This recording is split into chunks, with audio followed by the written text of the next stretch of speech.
안녕하세요, 시청자 여러분. 오늘은 지빌연구소의 지식산업센터 바로 알기 프로그램 중에 하나로 오피스텔하고 오피스는 뭐고 또 지식산업센터하고는 어떻게 다른지 살펴보도록 하겠습니다. 기업체를 운영하기 위해서는 사무실, 물론 공장도 필요한 경우도 있겠죠. 업체들은 사무실을 필요로 합니다.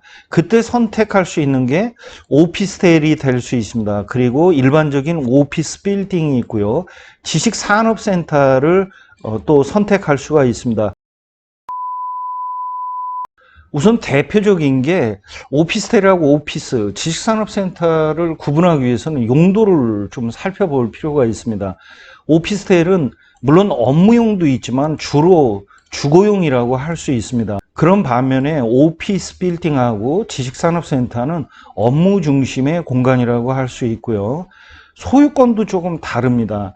오피스텔은 구분 소유가 가능한데 일반적인 오피스 빌딩은 호실마다 구분 소유가 아니라 소유주가 한 사람인 거죠. 쉽게 얘기하면 단일 소유고요. 지식산업센터도 구분 소유입니다. 이와 관련해서 지식산업센터는 집합건축물이라고 하죠. 오피스텔도 마찬가지고요. 그런 반면에 오피스 빌딩은 일반 건축물이라고 구분을 합니다. 그리고 오피스텔은 거주가 가능합니다. 오피스하고 지식산업센터는 불가능하죠. 참고로 전입은 어떻게 될까요? 오피스하고 지식산업센터는 거주로 전입신고가 안 되고요. 오피스텔은 거주로 전입신고가 가능합니다. 여기서 오피스텔은 주거하고 업무를 같이 할 수 있고 또 이거를 구분해서 업무용으로만 쓰고 주거용으로만 쓰고도 할 수 있는데 이거를 주거하고 업무로 하다 보니까 업무를 보는데도 좀 제한적인 부분이 있다고 할 수 있습니다. 자, 그렇다면은 세법하고 관련해 가지고 주택수에는 어떻게 영향을 미칠까요? 당연히 오피스하고 지식산업센터는 주택이 아닙니다. 그런 반면에 오피스텔은 업무용은 미포함이지만 주거용은 주택수에 들어갑니다.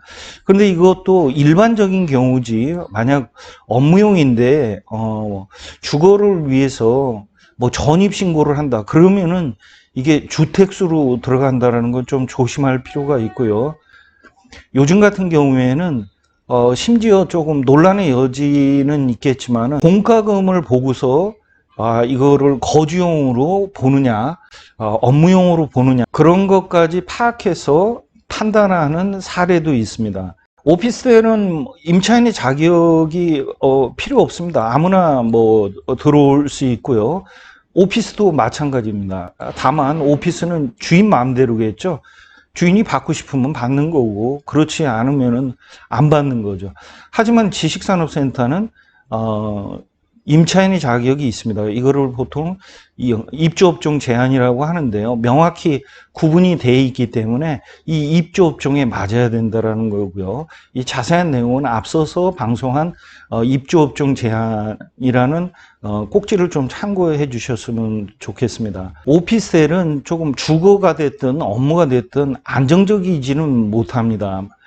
그래서 좀 임차인들이 자주 바뀌죠. 그러다 보니까 좀 임대인 입장에서는 좀 피곤한데요.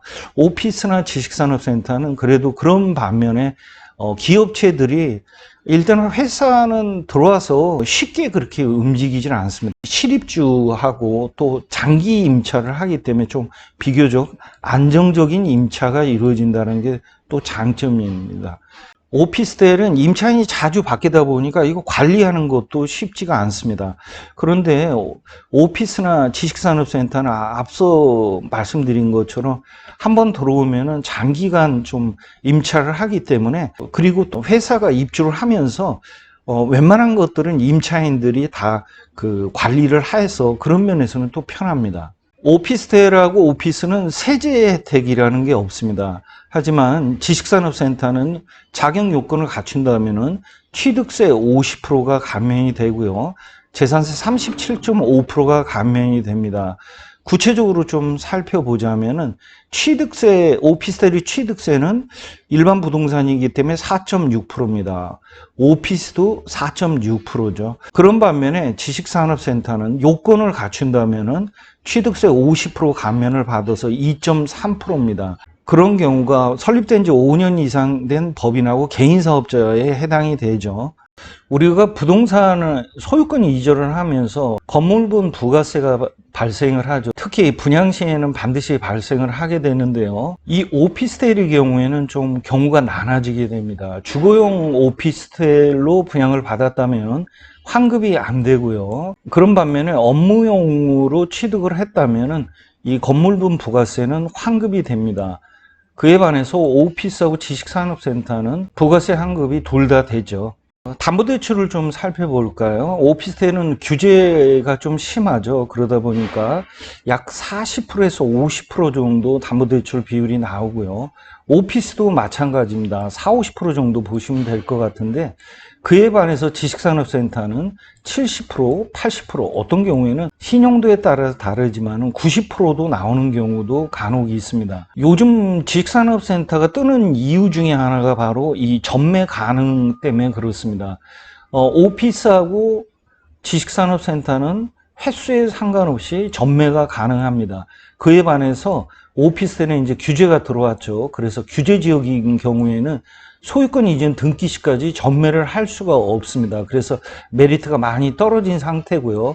그에 반해서 전매가 원활하기 때문에 요즘 지식산업센터가 한참 뜨고 있죠. 물론 다른 측면에서도 지식산업센터가 뜨는 이유들이 있습니다. 그 부분에 대해서는 다음에 좀 자세하게 좀 살펴보도록 할 거고요. 우선은 지식산업센터는 전매가 가능하다. 하지만 오피스텔은 전매가 제한되어 있다는 거를 좀 참고해 주시고요. 오피스텔은 공급이 물론 이제 좀 부동산 침체기에는 약간 주춤하는 경우도 있는데 거의 오피스텔은 계속 공급이 되고 있습니다.